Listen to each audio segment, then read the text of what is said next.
We've been talking about inverse functions. What we're now really interested in looking at are the specific inverse functions that are the inverse trig functions. So let's create them. So we'll start off with inverse sine. So we'll draw our sine curve up. Now clearly it fails the horizontal line test, so it's not going to have inverse. At this stage its domain's all real x, and the range is in between -1 and 1, but no good. So we want to pick a piece of the curve where it's always increasing or always decreasing. We've got a lot of choices, but remember our rule of thumb was we'd like to include 0 and positive if we've got a choice.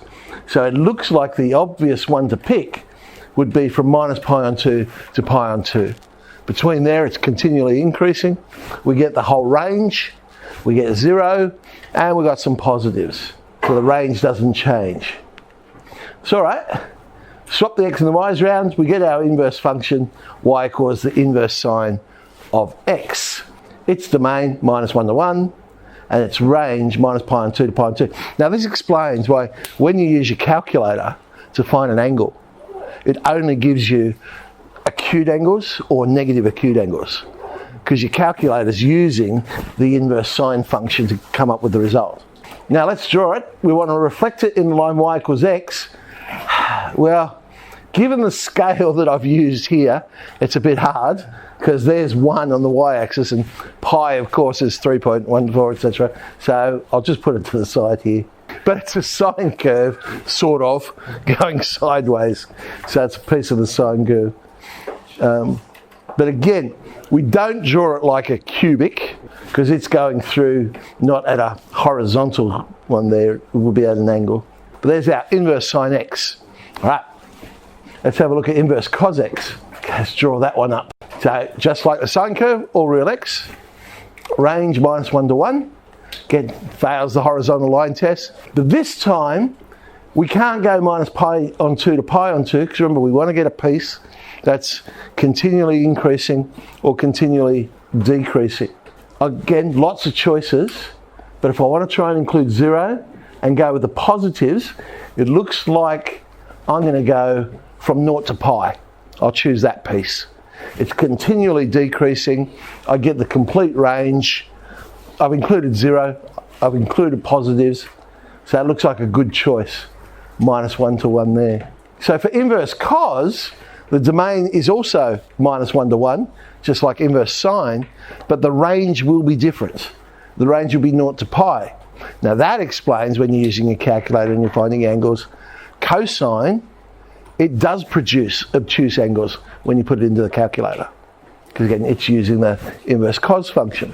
Okay, once again let's reflect it, but I'll have to put it on a different diagram for the same reason, and there we go. So there's our inverse cos curve, our basic inverse cos. Let's complete the set. Let's do tan. So inverse tan, our regular tan curve. Now this choice, our domain, remember, was the all real x except π/2 plus multiples of pi. If I want one that's continually increasing, all I've got to do is pick one of those branches will do. And it seems logical to pick the branch that's in between -π/2 and π/2.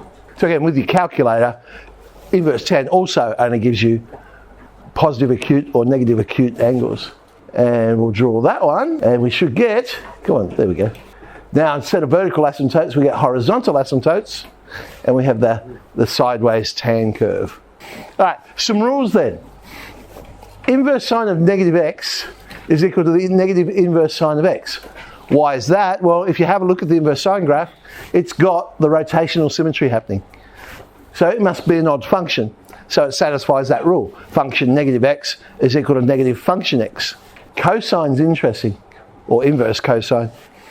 Inverse cos of negative x is actually pi minus inverse cos of x. Now the reason for that is you've got an odd function that has been shifted up π/2. So when you just look at the inverse cos curve, it's not odd, it's not even, but if you were to shift that curve, you could create an odd function. Inverse tan, that did have rotational symmetry, so we do get the inverse tan of negative x is minus the inverse tan of x. And another relationship, inverse sine of x plus inverse cos of x will always equal pi on 2. And that basically comes from the angle sum of a triangle. Because one of the angles will be the inverse sine of x, one of the angles will be inverse cos of x, and the third angle will be a right angle in a right angle triangle. Now let me just show you that inverse cos one. So there's our inverse cos curve. As I say, it doesn't have rotational symmetry about the origin. It doesn't have line symmetry in the y-axis. But if we were to shift that curve down, that new curve that I've drawn in would have the equation inverse cos of x minus pi on 2. And that red one is an odd function. So the red one would satisfy our rule for an odd function. So function negative x would be negative function x, which means inverse cos of negative x minus pi on 2 will be the negative of inverse cos minus pi on 2. And if you play around with that one, move the terms around, we come up with the result. And that's why the result is pi minus the inverse cos, not pi on 2, even though it's only been shifted up pi on 2. So be careful with that. A lot of people make that mistake, that because it's been shifted up pi on 2, they go pi on 2 minus, but it's actually pi minus. Some alternative notations, personally don't really like them. Please don't use them because I get annoyed. I go, don't use that one.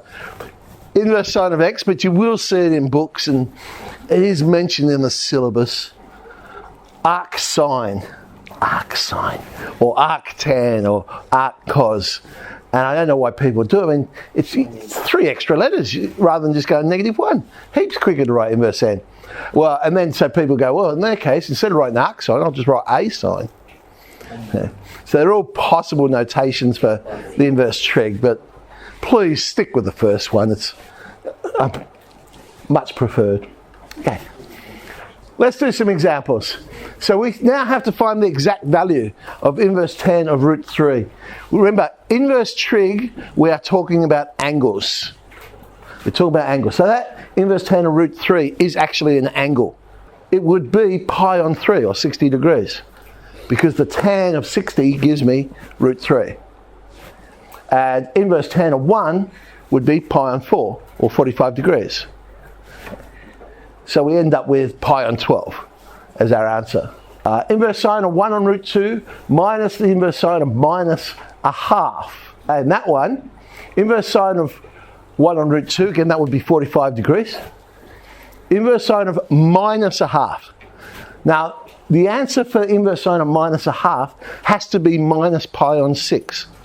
It has to be the fourth quadrant answer, because we're talking about the inverse sine function, and the range of the inverse sine function, you either have an acute angle or a negative acute angle. So you don't give the second quadrant answer of whatever that obtuse angle would be. It has to be the fourth quadrant answer, so the negative acute angle.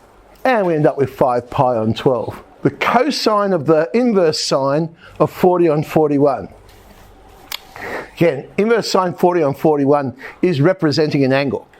But I know it's an acute angle because inverse sine either gives me an acute angle when the ratio is positive, gives me a negative acute angle when the ratio is negative. So I know I'm finding the cosine of an acute angle. My final answer will be positive. Question is, what is that final answer? Well, if I draw myself a triangle there and go, well, we know the angle, let's say it's that one, the inverse sine is 40 on 41. So the sine ratio for that angle is 40 on 41. So I can say opposite over hypotenuse is 40 on 41. Bit of Pythagoras, the other side works out to be 9. And I can now just read off the triangle. The cosine of that angle, inverse sine 40 on 41, would be 9 on 41. Now, what if it was the other way around?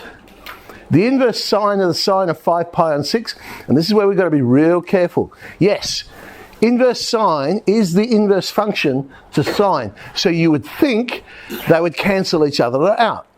Like when you say e to the power of log or something like that. They cancel each other out. But inverse sine function can only produce acute angles or minus acute angles. So it can't give us the answer 5 pi on 6. 5 pi on 6 would be the second quadrant answer. So you got to think, okay, well in the second quadrant, sine is positive. So therefore, I want the first quadrant answer of pi on 6. That's the one that will give me the same answer as sine of 5 pi on 6. Okay, let's play around with inverse trig.